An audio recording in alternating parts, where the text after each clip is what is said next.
Welcome to the Business Networking Influencers Podcast, where connections become opportunities and relationships shape success.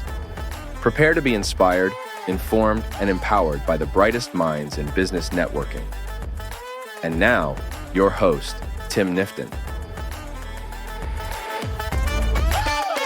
Welcome to the Business Networking Influencers Podcast. I am your host for today, Marco Salinas, and I am filling in for my buddy, Mr. Tim Nifton. And joining me today, I've got a special guest, Mr. Kellen Kautzman.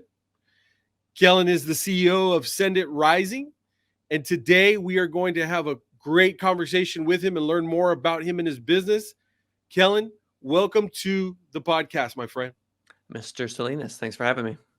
Absolutely. We were just talking before the show. This is not your first podcast by any stretch of the imagination. You've done quite a few of these. You are a seasoned podcaster. Oh, wow. Is probably a good way to put it, right? Blessing received. Yeah, lots of good seasoning. And we all like seasoned, chicken, right? We like our meat to be seasoned. Nobody wants it to be bland. Yeah, I'll throw some salt. And you ever catch out, what was that show that was so good with the guy that would put the hot sauce on the chicken wings? Yeah, the cooking show. Yeah. I ended up buying Da Bomb, which you may or may not be familiar with. So like the episode that Shaq is on, if you watch it, it's always when they get to Da Bomb that they feel like they can't, that gets over, like Gordon Ramsay, and then they accidentally touch their eye and they regret their entire existence. Right. So I ended up buying Da Bomb and I put it on my tofu. How was it?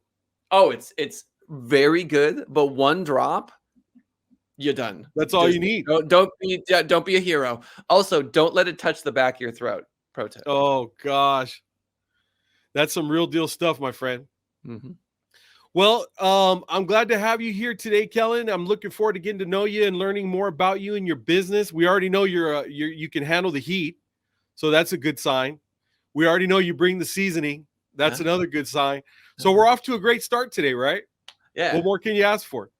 Love and forgiveness. There you go. We all need it. We all want it. We all need it. Do me a favor, Kellen. Whenever I start these, I like to ask for the little 30-second, 1-minute elevator pitch. Tell me a little bit about who you are, what you're doing in a nice, short and sweet little condensed version. Sure. So now that AI is prevalent, I'm on top of it. I got a book to my left here written completely with AI. Marketing in 2024 has to 100% be completely attached to that. So pay-per-click, SEO, web design, everything touches AI now. And so we're staying on top of it, which makes it a lot cheaper for folks than it used to be. Love it. So you would say that you are a marketer. Is that a good way to put that? Yes, sir. But you are very much integrating AI into all of that now. Yeah. For example, I had a $6,000 a month text broker budget for many, many years. And so we were finding writers. We were working with these writers. I am now convinced that if you are a writer on text broker and you're not using ChatGPT to at least start your article, that you're in the minority. And so is it worth it for me to spend $90 on a 1,000-word piece of content? No, it is not. It simply is not. Now, there are certain clients that are hyper specific to, let's say, like fine needle biopsy, right? Where it gets real specific. Yeah. There's value for sure. And the writer has become the editor. So all of these little, we'll detect if it's AI or not. I don't buy them. Because I had 8 or 10 of them. I ran 100% completely original content. Many of them said it was AI. I ran 100% AI content through them. They said it was original. And so I don't believe that we have a grasp on it because ChatGPT 4 uses Bing search functionality. And so it'll give you multiple results and then you can thumbs up or thumbs down it. So it's so... it can acquiesce so quickly to the changes that are happening that how could you code something that could determine whether or not that is AI content or not? That's beyond my pay grade. But as far as I can tell, the technology is it's simply not there to be able to determine what's AI and what isn't. That is wild. When did you get into this world? Have you always been self-employed? Like, tell me that origin story. Used to be a Spanish teacher. And I would write blogs and mostly lesson plans. And then I would do this other thing where I'd write about religions, because beyond everything that we talk about today, the most important takeaway is that to the degree to which money stops you from loving and forgiving people is the degree to which you are a slave Sure. to that money. Sure. And so many of us fall on our face and worship the God of the millionaire and billionaire. I myself find myself doing this often. I'll wake up and the first thing I do is check the Edward Jones account, check the how are the funds doing, check the stocks, check the this, check the that. Yeah. That is not what we're here to do.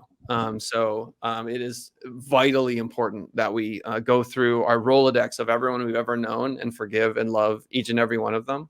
Yeah. Whether or not that is helpful from a business standpoint is irrelevant. Whether or not that makes your business healthier or not is irrelevant. And so that I believe is just quintessentially important for not only your mental health, but the health of your soul. For sure. And so when it comes to the business side, what that does, that kind of mentality, is it creates radical honesty. So if my top priority is loving Marco, well, then this podcast is going to go in a different direction.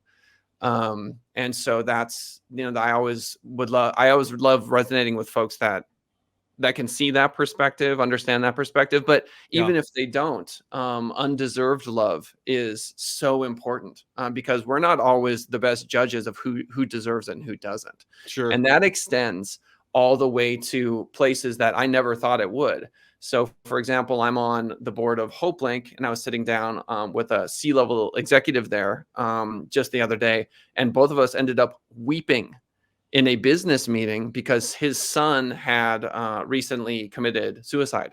Oh. And I am not going to let a boardroom or a like what I believe should or should not happen with the context of a business relation stop me from being a human being. Right. And so that's the gift I want to give the listeners today, which is don't care if it's a boardroom. Makes no difference to me. I don't care if it's on the beach. I don't care if you're on the moon. Prioritizing the way we make people feel is so important. Very, very, very well said. Man, you're going deep. You're really going deep, Kellen. I like it though. I like what you're doing. I like the direction that you're going. So I'm just curious for myself. So you're a Spanish teacher at this time. What year are we talking here? So I'll be 40 next month. And teaching Spanish 23 to 26. Okay. So this was a long time ago. Oh yeah. Okay. Gotcha. This was a while back. All right. So you're there, you're teaching Spanish. Does something just overcome you and say, I'm unfulfilled here? I need to be doing something bigger. I'm wanting something deeper. I don't like the pay. Like, what was it? What was it that, or was it a series of things that kind of led you to say, I gotta make a change. I don't want to do the Spanish teacher anymore. Let's go somewhere else. Well, I struggled with addiction. And so it runs in my family hard. We are passionate folk, you could say. So I was finding that the stress level of teaching was so high that it was really making it hard for me to stay sober. And so at that time, I didn't realize that, young guy in my 20s trying to put 2 and 2 together. But the second I got out of teaching was when I got a grip on my addiction. And so I was using substances to try to make my way through the anxiety of being a good teacher. Yeah. And I own it completely. That being said, I was asked to teach in some very, very difficult circumstances. My first year, no curriculum. They said, you build it. Wow. First year teacher, right? Second year, they're like, okay, we want you to teach all 5 sections of Spanish, right? Most, beginning high school teachers teach 1 or 2, and they would have multiple in the same room. So I'd have Spanish 2 and 3 in a room for 90 minutes, and then just Spanish 2 in a room, and then Spanish 3, 4, and 5 in a room. So it was just God was setting me up for a huge challenge. Yeah, And it just burned me up, in I bet. ultimately a good way, because when I was able then to get into marketing, and just sit down and have a cup of coffee and start blogging 14 years ago, I was in heaven. I was like, this couldn't be work, this compared Yeah. to what I was doing. Oh, I was so happy. Isn't that incredible? And so basically, once you got a taste of that, you were like, I'm never going back. Like, this is it. Yeah. I found my Yep. place. Yep. And the thing about public education is, I love everyone. I don't necessarily want everyone sleeping in my house, for Yeah. example. I love the homeless. For those that can see me, I'm holding up something called a golden ticket. It's for free food and shelter for homeless here in Las Vegas, but they have to do drug rehab and mental health counseling or they don't get the ticket. It is what it is, right? You're ready to Right. get clean? Great. Come in. Free food and shelter. We'll take care of you. You're That's not right. ready? Okay. That's a choice. We got free will. So I feel the same way about education, right? And I feel the same way about employment, right? Do you want to be here? Right. I will go to the bitter end with employees. But the question is, I mean, is this somewhere you actually want to be? Are you happy here? Yeah. Because there's a lot of fish in the sea and a lot of places you can go. So public education to me sometimes is rough in that regard, because you may have a teacher that you don't necessarily vibe with, and there may be students that you don't necessarily like, you're just not the right fit, but it's so homogenous that it doesn't allow for any flexibility. And I think technology is going to solve that in the future. I think we're going to have more flexibility for students where they can pursue paths that make more sense for them. And so I'm happy to see slow transitions in that regard. Yeah, I hear you. That is such a key thing. What does a day look like now for Kellen Kautzman? What is a day in the life of Kellen Kautzman today? Can you walk us through that? Yeah. So the most important thing I think to take away is extreme responsibility for our thoughts. And so I made a decision. I can't remember when it was, but I have for many years believed that thoughts become things. That it begins in the mind, and then it just expands outward. And then I just started getting really into that. And then my connection with God sort of increased as I allowed myself flexibility to actually forgive a lot of the folks in my life, because I would often associate religion with religious people, and that's a mistake because people make mistakes, right? And so as I kind of swam through that and got to land, I I do not allow negative thoughts into my head without warding them off, if that makes any sense. Because I still think negative thoughts for sure. They pop in there all the time. I see them and I go, nope.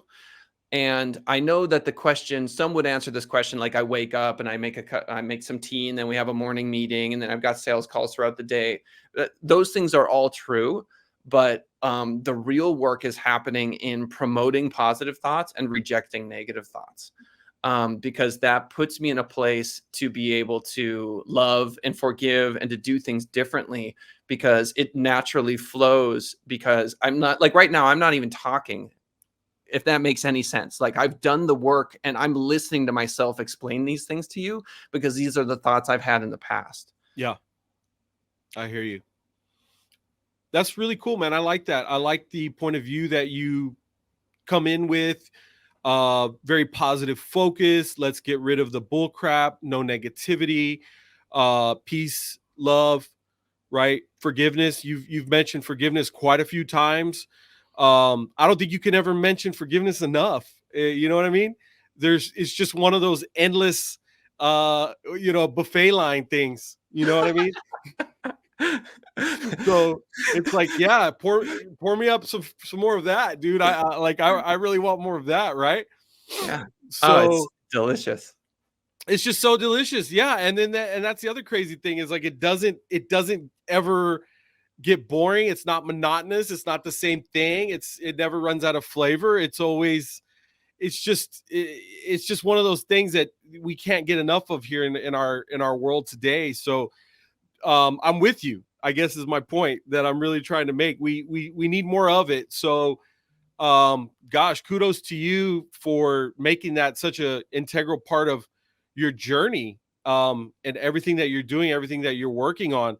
Now, from a business standpoint though, Kellen, what type of events have really stood out to you in the last few years? Is there anything that's like any specific moments or any decisions in this entrepreneurial journey that just you really considered like so pivotal to the success that you're enjoying right now? And again, we have success is one of those words that can mean a lot of different things.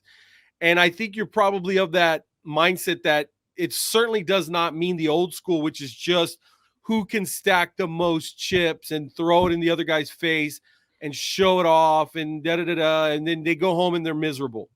And then they treat their significant other like trash, and they treat their kids like trash when they get home. That's your definition of success, because if it is, it ain't mine, right? So what's something that was pivotal in your journey that, and maybe you can even integrate that, like what does success look like for you? Yeah, great question. Fantastic energy. I love where your head's at as well. Thank you. Yeah, you're welcome. So, believe that you have received it, right? That's a 2,000-year-old teaching. So in my mind, I only want the amount of money that allows me to still go hang out with my 14-month-old, right? During lunch, because I work from home. My brother, 16 years ago, 17 years ago, had a remote job, and I was peanut butter and jealous because I was all up there teaching, right? And I just made a mental decision that, in the event that I'm ever blessed enough to be able to do that, that I want to give that to as many people as possible, because people die on the roads. I'm jokingly the president of the work from home revolution. I'm a part of a few networking groups, and if anyone wants to join, Kellen at senditrising.com would be a good email to shoot me an email, let me know. But I'm as serious as one can be, because folks get paralyzed on the road. It's stressful. People are dying on the roads, and for what? So certain jobs, I get it. You got to go there. It's physical, you don't have a choice. But I think collectively we can give people autonomy to be able to live their lives in the way that that they see fit. I offer what might be, well, let me rephrase that. This job's real flexible. The people that work for me, it's real flexible, and by design, because the number of ways in which we can love someone is equal to the number of people on the planet times a trillion. So how does and I'm bringing back the word love, by the way. People are real scared of that word because of the sexual connotation that it sometimes brings. But I fight that because I believe that the people I'm talking to, they know what I'm talking about. And when I say I love everyone, I mean it. I mean it. So how does an employer love an employee? Well, they give them freedom. They pay them well. That's what love looks like. Oh, but don't use the love word, right? People are really, it's like, you know what? No, I disagree. How does an employee love a boss, right? Well, they respect them, and they get that it's stressful and the money goes up and down, and you know what I mean? Like, this is how we love each other. And so I'm trying to design the most loving environment possible. Yeah, that's fantastic. And so then what would you say is probably the big challenge of our times, Kellen? What's the big challenge? What are we up against? As if I may, as small business owners, what's our little role, or what's our little thing that we can carve out so that we can make a bigger impact, so that we can make a bigger difference? I know you do, and one of the themes of this podcast is the networking side of that. So you're coming across people, you're networking, you're growing and expanding that, which means really that you have an opportunity to make an impact in the people that you're coming across, right? How do we as business owners, people who are self-employed, working from home, how do we still achieve that? Because sometimes we want to just kind of retreat to our little corner of the world over here, right? But how do we really make a difference out there? What are some of the bigger challenges that we can help to overcome? So love everyone, tell the truth. I was at indoor soccer the other day, and as I continue to grow as a person, my insecurities are always exposed. They will always come to light, right? And so for some reason, I want people to think that I'm older than I am. So me turning 40 is like kind of a big deal to me, right?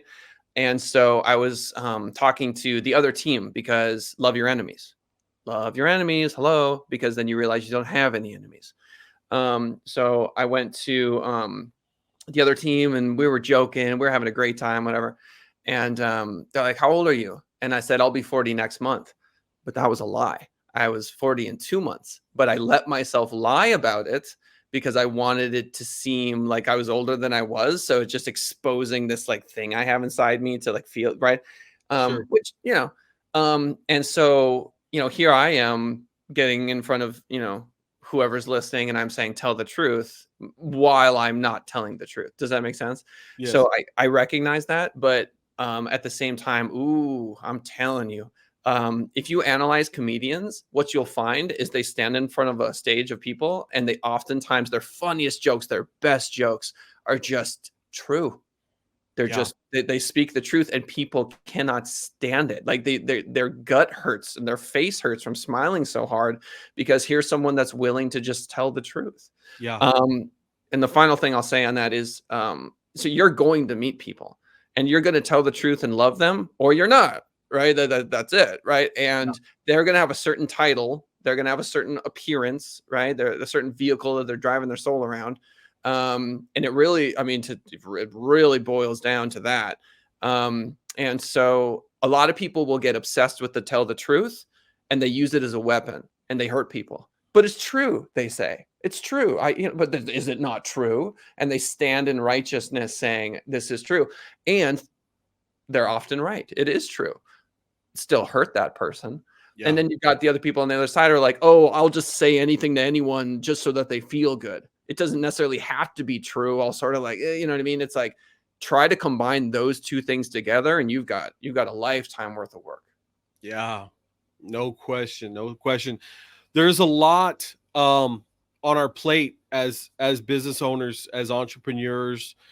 A lot of people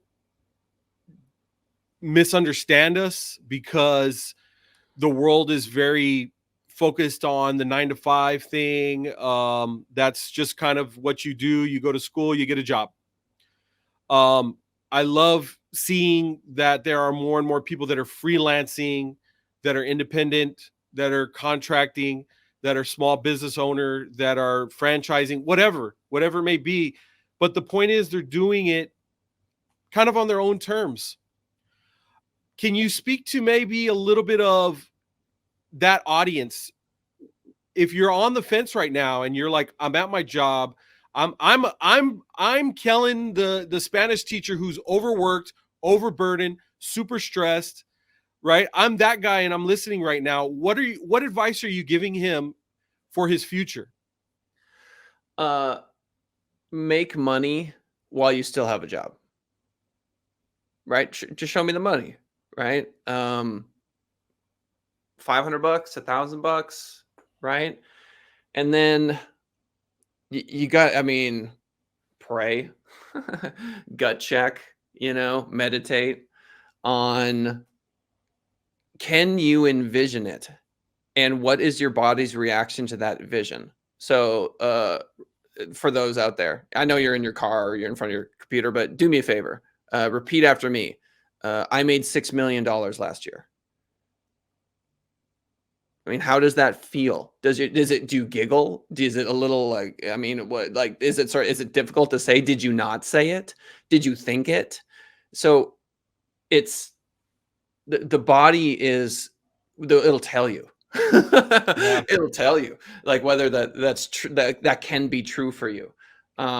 Great exercise that my good friend Hansu Kim gave me back in the day on the 22nd floor of this beautiful castle in Minneapolis. I mean, we were sitting out there and he's like, yeah, ask for $30,000. Just do like a role play mock thing. I couldn't do it. I was like 19, you know, I was giggling the whole time. I couldn't ask for, that's a preposterous sum of money. Right.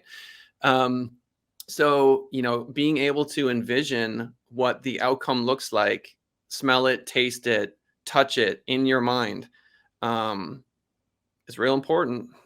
Yeah. Yeah. And so, who are you looking up to these days? Who stands out to you? Who can you recommend? Maybe a couple of different names that somebody could grab their book and really be influenced by it in a very positive way. Anybody that you could put out there, a couple of ideas? Well, if you haven't gotten into Ram Dass, I'll throw out some Ram Dass for you. Richard Alpert, former Harvard professor, went to India, met a guru by the name of Neem Karoli Baba. That's where the love everyone, tell the truth mantra comes from. I would like you to check out a gentleman by the name of Jesus. He did some very interesting things. And I would say if you're, you know, super Christian, God bless you, you know, that's great. If you're not, my advice is don't let what Christians have done to you in the past stop you from the basic tenets, which are love your neighbor, forgive everybody. Right. That's it. Just there we go. All right. Can you agree to that? Can you agree to that? Can we say love everyone, you know, right. Forgive your neighbor? Like, are we cool there? Right. Right. If you could put your hands on someone and heal them, would you? Right. If someone had cancer and you could walk up to them, you could put your hand on their head, say some words and they were cured, would you? I think the answer is yes. Yeah. You know, so, yeah. And then, seriously on the Ram Dass front, if you go down YouTube and you type in his name, oh, just beautiful, beautiful depth, to his story. And then obviously, you know, I'm like Mr. Spiritual guy on a business podcast. I get it. But, you know, do allow yourself the opportunity to understand that if you're hearing this, maybe it's not a coincidence. Yeah. Right. Maybe it's not a coincidence that some random guy named Kellen on some random podcast is talking in your ear right now about the connection between the soul and business, which is something that nobody talks about. I hear, you know, maybe I'm just not in the right circles, but give yourself the leeway to bring love into business. And in my experience, it is, I would have it no other way. I love it. I really love it. Kellen, if I wanted to reach out to you, if I'm listening and I wanted to learn more about you, your business, what's the best place to go to for that? Well, I'm a pretty open guy, which you may have noticed. You would just email me, Kellen@senditrising.com. That is my personal email address. I will receive it unless it goes to junk. And you can always go to senditrising.com. But I'm about meeting with folks, you know, so I'm happy to chat with you. So feel brave to reach out and let me know. Lots we could talk about. Kellen, thank you for all of the beauty and all of the wisdom and all of the, you know, for lack of a better term, countercultural things that you are sharing, especially within the business environment. We're not really supposed to talk about these things in this space, which makes it all the more important, right? And so thank you for being willing to be open, vulnerable, and being willing to go against the grain, and do things that people are typically are not, because the people that are kind of going with the flow, they never really, those people don't get remembered for much, you know. It's the ones that are going kind of opposite stream, upstream. And I think that's one of the things you're really trying to do with everything that you've shared with us today. So I thank you very much for your time. Thank you for all that you've shared. And it's been a great pleasure chatting with you. Blessing received, and thank you. Thanks so much, Kellen. That does it, guys, for another episode of the Business Networking Influencers Podcast. We will catch you here next time. Thank you for tuning in to the Business Networking Influencers Podcast. We hope you gained valuable insights and strategies to elevate your business and networking game. Don't forget to subscribe for more episodes filled with expert advice and inspiration. Until next time, keep connecting, keep growing, and keep influencing.